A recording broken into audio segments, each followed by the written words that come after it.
Hubble ने अभी आपने देखा होगा अनाउंसमेंट उनकी हुई है। $52 मिलियन की नेट इंजेक्शन आई है, जिसमें से कुछ कंपोनेंट इक्विटी का है और बाकी कंपोनेंट डेट का है, जो फिनटेक्स के लिए बहुत ही इंपॉर्टेंट होती है, क्योंकि वो इक्विटी रेज करते हैं, यानी कि जो इन्वेस्टमेंट आती है उससे वो अपना क्रेडिट स्कोरिंग मॉडल और प्लेटफॉर्म की जो टेक्नोलॉजी है उसको बना के प्रूव करते हैं। उसके बाद जो ये बैंक्स की जो लेंडिंग लाइन है, ये आप कह लें कि पहली तो बात ये पहली दफ़ा पाकिस्तान में बैंक्स एक फिनटेक पे ट्रस्ट कर रहे हैं क्रेडिट को डिस्पर्स करने के लिए। बट उससे सबसे जो बड़ी बात है कि $47 मिलियन की लाइन जो पाकिस्तान का सबसे बड़ा बैंक शरिया कंप्लाइंट बैंक है, मीज़ान बैंक, उसने पार्टिसिपेट किया है। और मीज़ान ने बिलियंस ऑफ डॉलर्स की पेमेंट थ्रूपुट की हुई है और $140 मिलियन से ज़्यादा उसने ऑलरेडी लोन्स डिस्पर्स कर दिए हैं एसएमई सेगमेंट में, जो मेरे ख्याल से ये पाकिस्तान की बैकबोन है इकोनॉमी का, और इट्स अ मैसिव $250 बिलियन की टोटल एड्रेसेबल मार्केट है इस सेक्टर में। For more stories like this, don't forget to hit the subscribe button. Hubble की नई सरमायाकारी से 3 अहदाफ हैं। पहला हदफ ये है कि हमारी जो रेगुलेटरी रिजर्व रिक्वायरमेंट्स हैं उनको पूरा करें, क्योंकि अदायगियों का निज़ाम चलाने के लिए स्टेट बैंक के कुछ उसूल हैं कि कंपनी के अंदर क्या लिक्विडिटी हो उसकी सस्टेनेबिलिटी के लिए। दूसरा हदफ ये है कि एसएमई फाइनेंसिंग के अंदर, इस्लामिक एसएमई फाइनेंसिंग के अंदर, हमारे पेमेंट सिस्टम के अंदर, डिजिटल इन्वॉइसिंग के अंदर बहुत सारे प्रोडक्ट में मजीद इनोवेशन और इन्वेस्टमेंट करने की हमें मजीद जरूरत रहेगी, जिसके लिए जाहिर है कि हमें सरमायाकारी करनी पड़ेगी ताकि हम नए प्रोडक्ट एंड फीचर्स अपने कस्टमर्स को दे सकें। और तीसरा हदफ इसमें ये है कि इस रकम के जरिए हम जो एक इनिशियल ऑपरेशन जिसको बीच हेड का है सऊदी में या खलीज के ममालिक में या जो मुसलमान ममालिक हमें लग रहा है कि कंड्यूसिव है हमारी बिजनेस प्रोपोजिशन के लिए, वहाँ पे इसको इस्टेब्लिश कर सके। सो इन 3 अहदाफ को मद्देनजर रख के ही हमने अपनी फंड रेजिंग की थी। जी बिल्कुल अहदाफ हासिल नहीं कर सकी और इंशाल्लाह पाकिस्तान में इस वक्त बहुत बड़ा अपॉर्चुनिटी पूल है। गालिबन हम शायद 1 या 2% भी नहीं इसका हासिल कर चुके, और पाकिस्तान से ये कोई तवज्जो हटाने की बात नहीं है बिल्कुल भी। पाकिस्तान अल्हम्दुलिल्लाह क्योंकि इंफ्रास्ट्रक्चर बन चुका है और वो अपने एक ऑपरेशनल मोड में आहिस्ता आहिस्ता उसमें इजाफा होता जाएगा इंशाल्लाह। लेकिन साथ ही साथ क्योंकि एक और इकोनॉमी ओपन अप हुई है, सप्लाई चेन फाइनेंसिंग की और एसएमई फाइनेंसिंग की बहुत ज़्यादा ज़रूरत है वहाँ पे, खासतौर पर इस्लामिक मोड के अंदर। तो उस अपॉर्चुनिटी को एक्सप्लोर करना बहुत ज़रूरी था, कि क्योंकि हमें लग रहा है कि यही जो सोल्यूशन है हमारा वो तमाम मुसलमान ममालिक के अंदर उसी तरह इस्तेमाल हो सकता है जैसे हमें पाकिस्तान में कामयाबी हासिल। इसलिए पाकिस्तान की कामयाबी के बाद ये एक रास्ता बना है कि हम बाकी मुसलमान ममालिक को भी एक्सप्लोर करें।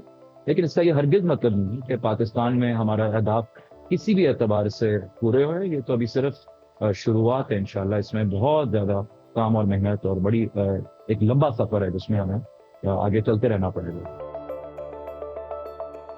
देखिए ये मफरूज़ा के सरकारी चैनल्स पे वो नहीं आना चाहते हैं, खासतौर पर टैक्स के हवाले से ही बात ज़्यादातर होती है। ये मफरूज़ा दुरुस्त है, लेकिन ये एक पहलू है इसका, और भी बहुत सारे पहलू जिनकी वजह से वो नहीं आना चाहते। मिसाल के तौर पर डॉक्यूमेंटेशन बहुत ज़्यादा होना और कन्वेंशनल प्रोडक्ट्स का होना, उसके इस्लामिक मुतबादिल का ना होना या उनको वहाँ तक रसाई ना होना। इससे ये है कि सप्लाई चेन फाइनेंसिंग या अदायगी का निज़ाम बहुत मुश्किल है। तो उसमें अगर कोई डिजिटाइजेशन की वजह से आसानियां पैदा हो रही हैं, कन्वीनियंस पैदा हो रही है कि 1 या 2 क्लिक्स के अंदर वो पूरी ट्रांजैक्शन मुकम्मल हो जाए, तो यकीनन ये वो पहलू है जिसकी वजह से लोग फिर इस तरफ आते हैं। जैसा कि हमें अपने तजर्बे में हमने देखा कि लोग हमारे पेमेंट सिस्टम पे हर महीने सैकड़ों डिस्ट्रीब्यूटर्स या रिटेलर्स इस प्लेटफॉर्म पे आ जाते हैं और उनको कन्विंस करने में हमें कोई परेशानी नहीं होती।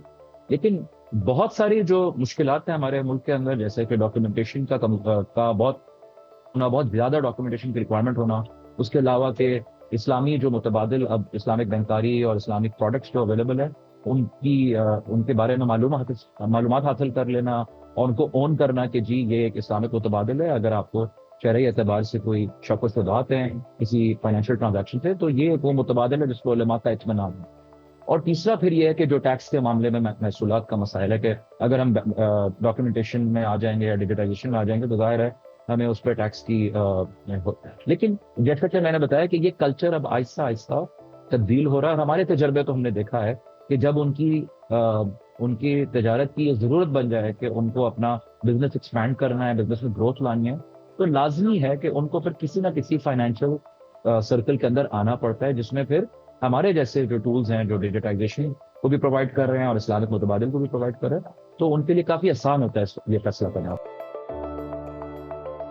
دیکھیں, ہبل کے ٹارگٹس جو ہیں وہ اسٹیٹ بینک کے اپنے ٹارگٹس کے ہی امبریلا کے اندر ہماری امیدیں ہیں کہ ہم یہ ڈلیور کر سکیں. اسٹیٹ بینک اپنے اہداف میں بہت واضح ہے کہ ایس ایم ای فائنینسنگ کے اندر اسٹیٹ بینک چاہ رہا ہے کہ پاکستان کا جو آؤٹ اسٹینڈنگ پورٹ فولیو جو غالباً اس وقت 500-550 ارب روپے آؤٹ اسٹینڈنگ کا ہے, اس کو اسٹیٹ بینک ڈبل کرنا چاہتا ہے, دگنا کرنا چاہتا ہے 3 سال کے اندر. تو ہماری یہی خواہش ہے اور امید ہے کہ supply chain, digital supply chain Islamic financing اس کا ایک بہت بڑا حصہ پرووائڈ کر سکے اور ہبل اس کو انیبل کرے, کیونکہ ہبل کے پاس اب ماشاءاللہ کوئی 8 بینکس اس پلیٹ فارم سے کنیکٹڈ ہیں.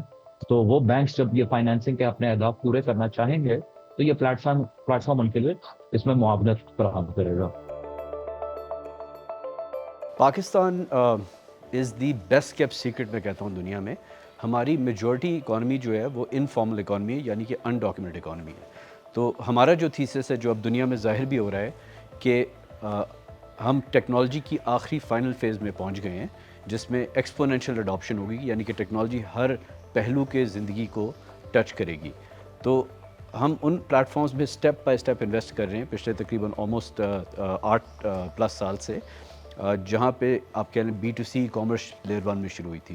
پھر اس کے بعد ہم نے موبلٹی اور ٹریول وغیرہ میں انویسٹ کیا. اب ہم انویسٹ کر رہے ہیں فن ٹیک کی لیئر پچھلے 3-4 سال سے, اور بہت سے وہ پلیٹ فارم اب بہت بڑے سائز کے ہو گئے ہیں جیسے آپ دیکھ رہے ہیں. اور یہ بیک بون بنے گی جو نئی ڈیجیٹل اکانومی آ رہی ہے, جس میں آرٹیفیشیل انٹیلیجنس اور بلاک چین ہے. بیکاز بلاک چین یا کرپٹو یا ٹوکنائزیشن جو ہے, اس کے لیے جو آپ کی فن ٹیک لیئر ہے, جیسے کہ B2B پیمنٹس ہو گئی یا B2C پیمنٹس ہو گئی جیسا نیا پے ہے, یہ سارا جو انفراسٹرکچر ہے یہیں سے جو پاپولیشن ہے وہ انٹریکٹ کرے گی اس نیو اکانومی سے. پاکستان کا جو ڈیجیٹل لینڈسکیپ ہے وہ اب آپ کہہ لیں کہ بالکل جس طرح انڈیا میں 2016 سے ڈی مونیٹائزیشن سے پہلے ریڈی تھا, ہم بھی اسی طرح ریڈی ہیں. جو سینٹرل بینک کا پیمنٹ سسٹم ہے راست, وہ تیار ہے. جو ساری فن ٹیکس ہیں, جو آن ریمپس ہیں, جو آپ ان کو پیمنٹس کی پلیٹ فارمز کہہ لیں یا لینڈنگ کے پلیٹ فارمز کہہ لیں یا کریڈٹ اسکورنگ انجنز, وہ سب کے سب پورے کی پورا سسٹم ریڈی ہے. اور وہ is one of the fastest digital adoptions of cashless systems in the world. اور میرے اپنے خیال سے جو فن ٹیک کا لینڈسکیپ ہے یہ اب جا کے آپ دیکھیں گے اگلے 5 سال میں پاکستان میں بڑی سپیڈ سے گرو کرے گا, جیسے جیسے ہم بھی ایک جو ساری دنیا کی ڈیجیٹل اکانومیز ہیں, جس طرح چائنا اور انڈیا رہ چکے ہیں ہم سے پہلے, ہم بھی وہاں پہ اب کیچ اپ کریں گے. اور میں ہمیشہ کہتا ہوں چائنا میں 2006 میں یہ ہوا تھا ایونٹ, انڈیا میں 2016 میں ہوتا, تو شاید پاکستان میں 2026 سے ایکسلریشن آئے. دیکھیں, ہمارا ذہن VC ایک تھیسس کے ساتھ چلتا ہے, تو اس تھیسس میں ہم اس وقت ایکسچینج آف ویلیو ڈسٹرپشن میں ہیں. تو اگر میں اس کا انالوجی کروں تو جب آپ کی وائس اوور IP ڈسٹرپشن تھی تو اس وقت واٹس ایپ, وائبر یا اسکائپ اس طرح کی چیزوں میں انویسٹ کرنا چاہیے. جو اس وقت دنیا گزر رہی ہے جس موڈ سے, جس میں فن ٹیک اور انڈر لائن بلاک چین کی ایکسچینج آف ویلیو کی ڈسٹرپشن ہے, جس میں آپ تیسرا پہلو ملا لیں آرٹیفیشیل انٹیلیجنس, جو یہ سارا ڈیٹا جتنے پلیٹ فارمز اکٹھے کر رہے تھے, اب وہ ڈیٹا یوز ہوگا AI کے جو پلیٹ فارمز ہیں وہاں پہ اس کو استعمال کر کے اب ایک طریقے سے آپ کہہ لیں کہ ایفیشنسی آئے گی اور ہر طریقے سے ڈسٹرپشن آئے گی اور ایولیوشن آئے گی industrial brick and mortar businesses میں and including existing tech business میں. تو ہمارا جو فیوچر تھیسس ہے وہ سارا بلاک چین اور آرٹیفیشیل انٹیلیجنس کی جو کنورجنس ہے اس پہ فوکس رکھتی ہے, جو ہمارے خیال سے دنیا کو اسی طرح بدلے گی جس طرح دنیا بدلی تھی اگریرین سوسائٹی میں 1940s ارلی 1900s سے لے کے 1950s میں. اگلے 10 سال وہی والی ڈسٹرپشن ہوگی ڈیجیٹل ایج میں.